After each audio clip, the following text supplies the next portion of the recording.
নমস্কার, গুরু কৃপা আহিকে বললাম। জ্যোতিষে নিজেই ভাগ্য জানান অনুষ্ঠানে আপনাদেরকে স্বাগত। আজকে কন্যা রাশি নিয়ে আলোচনা করব। কন্যা রাশি বা লগ্ন, এই কন্যা রাশি বা লগ্ন, এই ঘরের মালিক হচ্ছে বুধ। বুধ হচ্ছে একটা বালক গ্রহ। বুধ একটা বালকের মধ্যে যেরকম চঞ্চল স্বভাব লক্ষ্য করা যায়, কন্যা রাশির মধ্যেও ঠিক সেরকম। কন্যা রাশিটা হচ্ছে পৃথ্বী রাশি এবং দ্বিজ স্বভাব রাশি। দ্বিজ স্বভাব অর্থাৎ দুই রকমের, অর্থাৎ এদের মধ্যে আত্মবিশ্বাসের অভাব লক্ষ্য করা যায়।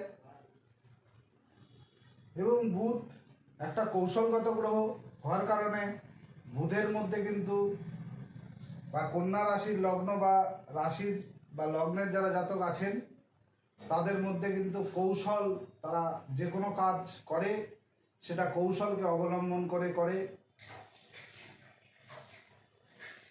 এরা আবেগপ্রবণ হয়,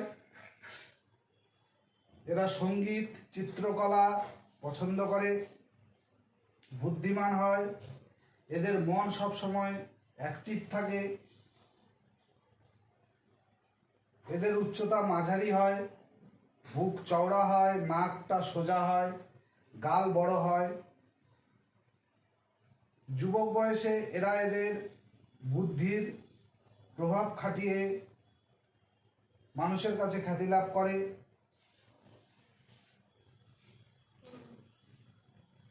এরা নিজ স্বার্থ বিষয়ে সবসময় সজাগ। এরা কূটনৈতিক, ধূর্ত। এই কন্যা রাশির বা লগ্নের জাতক বা জাতিকা যারা আছেন তারা লেখক হিসাবে উন্নতি করে। এরা ফিজিক্যাল সায়েন্স এবং কেমিক্যাল সায়েন্সেও এরা উন্নতি করে থাকে।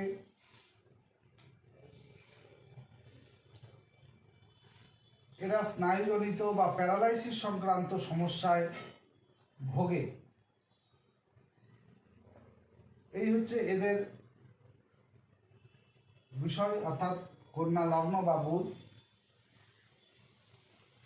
কন্যা রাশি বা লগ্নের যারা মালিক আছেন, জাতক জাতিকা আছেন, তাদের এই প্রভাব কিন্তু লক্ষ্য করা যায়। আজ এই পর্যন্তই। সকলে ভালো থাকবেন, সুস্থ থাকবেন। নমস্কার।